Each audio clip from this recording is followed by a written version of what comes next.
church is in the sexual battle of its life. If you take just a standard cookie-cutter Christian, don't do this, don't do that, it won't work. It's going to really sweep through the church like a tsunami wave of destruction of the family. I had wanted to fly in a jet aircraft since I was 4 years old. I wanted to be a fighter pilot. Hey. And so it was all I was living for. Still think you're a hotshot? You won't last 10 seconds in combat.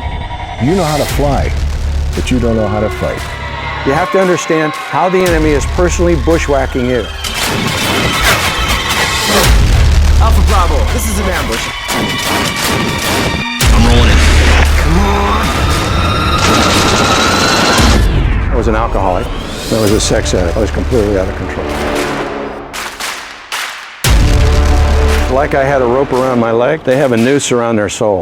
And the harder they pull against it, the worse it gets. That's why trying harder doesn't work. You have to know your enemy if you're going to win. It's not just going to go away. That's the power of sexual bondage. It promises you everything, gives you absolutely nothing. It feels as if there's no hope, you're never getting out of this. But the shed blood of Jesus Christ guarantees there's a way out.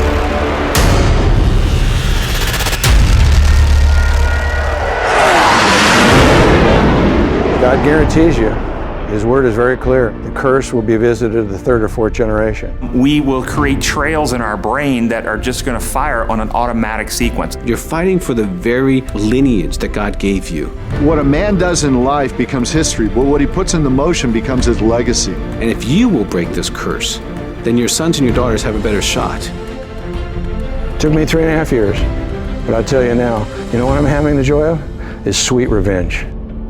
The very thing the enemy used against me as a weapon, now God is forged by the hammer of his adversity that he's brought in my life, by the hammer of his challenges, by the correction of my soul, and he's formed it into a weapon, and I'm taking sweet revenge against the enemy.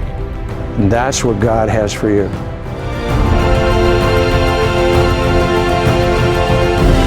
Don't let one bad day determine who you are and how you can fly. It will put a weapon in your hand that you can conquer and begin to help other men. I believe in you, Roberts.